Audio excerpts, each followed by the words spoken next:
Sering terjadi tulang belulang yang dipindah tidak hanya seorang, tetapi termasuk keturunannya.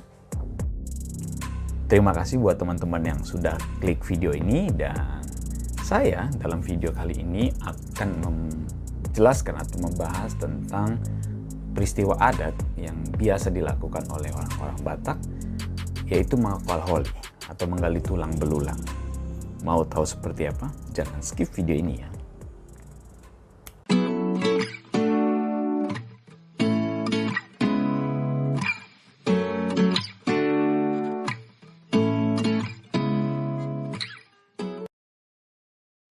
Mengokal holi artinya menggali kembali tulang belulang untuk dipindahkan ke kuburan yang baru. Nah, pemindahan kuburan ini biasanya dilakukan karena ada beberapa hal sih. Misalnya seperti lokasi lama tidak cocok lagi untuk menjadi sebagai makam. Lalu lain itu ada kemungkinan terjadi longsor atau banjir. Nah, tetapi masih ada sebab lain loh yang lebih agung seperti berikut ini. Keturunan dari sebuah galur atau garis keturunan ingin menghormati leluhur mereka karena di masa hidupnya sangat terpandang dan dihormati masyarakat. Leluhur tersebut mungkin meninggal puluhan atau mungkin juga ratusan tahun yang lalu. Nah, salah satu cara untuk menghormati leluhur tersebut ialah dengan jalan memindahkan kuburannya ke tempat yang baru, dan itu disebut mengokal holi. Artinya menggali kembali tulang belulang untuk dipindahkan ke tempat yang lebih terhormat. Sering terjadi tulang belulang yang dipindah tidak hanya seorang, tetapi termasuk keturunannya. Pada upacara tersebut, seluruh keturunan hadir untuk menyelenggarakan pesta secara meriah. Nah, perangkat kebesaran biasanya ditampilkan iring-iringan atau diiringi gondang, tari-tarian, dan barisan ibu-ibu yang membawa beras. Nah, seluruh tulang belulang yang terkumpul dimasukkan ke sarkofagus atau peti mayat yang terbuat dari sebongkah batu utuh. Nah, itu biasanya ada tempatnya tuh, ditaruh di dalam sebongkah batu itu. Nah, sedangkan sisanya yang tidak muat dalam sarkofagus dimasukkan dan disimpan ke dalam sebuah tempayan terbuat dari sebongkah batu bulat. Pada waktu dulu, acara mengokal holi dilakukan berhari-hari loh. Bahkan ada yang berbulan-bulan, tergantung dari kedudukan leluhur ini. Jabatan mungkin leluhur ini sangat dihormati atau seluruh keluarga turut menghadiri upacara tersebut. Ada juga pesta yang diselenggarakan tidak dibatasi harus begini, harus jumlahnya banyak. Hanya anggota satu keluarga juga bisa. Tetapi yang mencakup masyarakat desa atau satu galur nih, satu keturunan, dalam hal pesta atau perayaan dilakukan secara sederhana itu juga bisa. Terlebih dulu dipersembahkan kurban berupa makanan kepada leluhur atau dewa-dewa alam, raja dari kedelapan mata angin, dan kepada tondi orang-orang yang turut dalam pesta.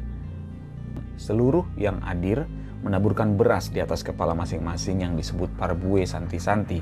Selanjutnya datu mempersembahkan kurban sebagai tanda sukacita sambil memohon agar keturunan bertambah semarak dan berusia lanjut. Jika pesta diselenggarakan secara besar-besaran, pelaksana atau suhud dalam bahasa sana harus mendirikan tonggak borotan dan melakukan horja sita-sita atau pesta raya.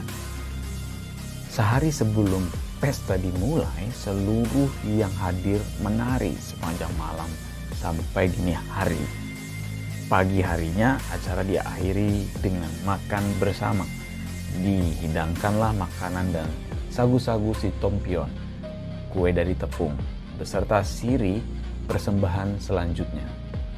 Beras, itak gurgur, siri, dan seekor ayam kecil kepada leluhur dan dewa-dewa di halaman kampung. Di tempat tersebut digali sebuah borotan atau berdiri tegak. Seekor kerbau dibawa masuk dan diikatkan pada tonggak. Selanjutnya datu menari mengelilingi kerbau sebanyak 4 kali nih guys. Di tangannya memegang tombak dan pedang. Seorang yang telah ditugaskan datang mendekat lalu menusukkan tombaknya ke tubuh kerbau. Wow, pesta adat. Penghormatan terbesar diberikan kepada Sumangot, leluhur yang galur keturunannya sudah berkembang menjadi kelompok suku atau marga yang besar. Pada waktu upacara seperti ini nih, sering dilakukan penobatan arwah leluhur menjadi sombaon atau dirayakan sangat meriah, disebut Santirea.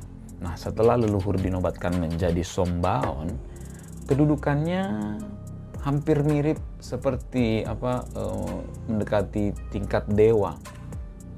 Pada waktu itu sombaon melalui si baso atau medium lainnya mengumumkan nama baru nih untuk dirinya.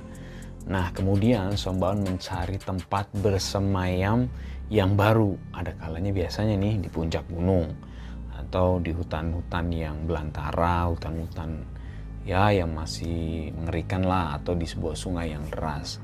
Nah, keturunannya akan menghormati tempat bersemayam sombaon ini nih sebagai tempat suci, dan pada hari-hari tertentu biasanya mereka atau dari keluarga datang mempersembahkan kurban kepadanya.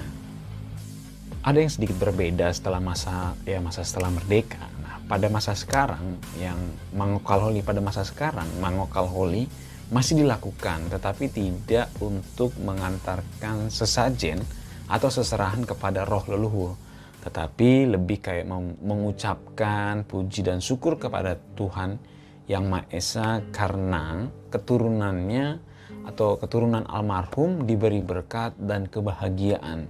Nah, di Tapanuli Utara, jika tulang belulang tidak langsung dikubur pada hari itu, terlebih dahulu disimpan di gereja dan tidak diarak seperti pada masa silam. Pada waktu upacara adat, semua keluarga datang berbaris menjunjung beras di atas kepala. Nah, beras di atas kepala ini yang dibakul ini sebagai simbol bahwa keturunan almarhum jumlahnya sebanyak beras di dalam bakul itu tuh, dan dikaruniai kebahagiaan. Jadi beras-beras yang di atas di kepala ini itu artinya sebuah kebahagiaan karena banyak yang diterima. Nah, keturunan yang paling tua atau dihormati berjalan berkeliling disebut menggaliat, membawa hodong atau ranting pohon palem yang ditempeli penuh dengan uang kertas sebagai lambang kemakmuran dan kebahagiaan.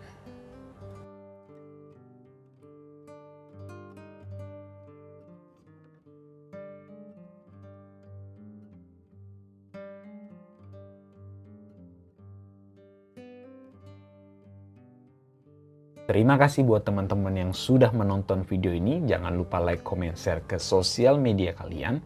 Dan jangan lupa juga subscribe dan bunyikan loncengnya supaya dapat notifikasi video-video terbaru dari saya.